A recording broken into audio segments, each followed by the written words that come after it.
In this module, we're going to look at a GP vision for the GP practice at a Headspace Centre.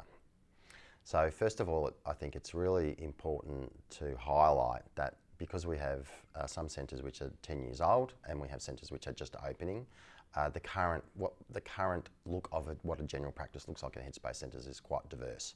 So although despite that, we have approximately 70 to 80% of Headspace Centres will have some GP time, and a small number of those have a full complement of GP practice. They'll have at least the equivalent of a full-time general practitioner, usually split over a couple of GPs.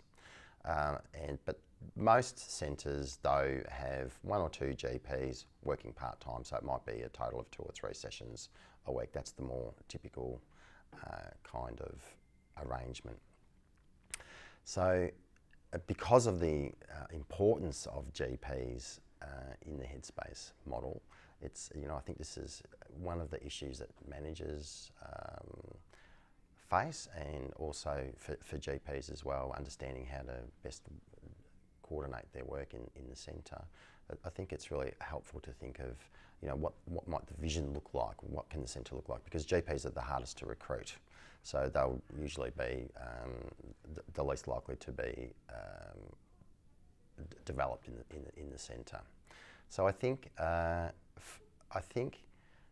kind of vision that I think managers should think about, sort of like it's with say a five-year view, is that it would be good to have a group of part-time GPs so that you've got good coverage across the week, so that most days there'll be a GP there. When one GP goes on leave, there'll be a GP still available. And once you've got a group of GPs together, it's really valuable to create, I think, a GP, or look at creating a GP clinical lead position, because then that GP can support the other GPs, any new GPs to the practice, assist with supervision, and they can also advocate with management and take on a broader role to help shape what that sort of general practice might look like in the future. And then one of the tasks that I would see them having would be to look at how might this centre perform what I see as its natural role about becoming a place of training, for GP trainees. So, and that's something that we can talk about a bit later in more depth.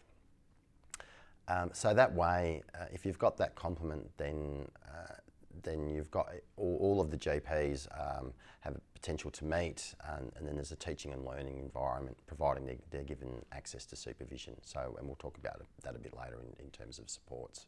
So I think this vision has been, I'm not making it up, it's been achieved, it's out there. There are a number of centres who are doing this model, and it works really well. And I think it's what we should aspire to. It demonstrates some maturity. Now that we've talked about the GP vision, in the next module we'll talk about how to find and recruit the right GPs for your Headspace Centre.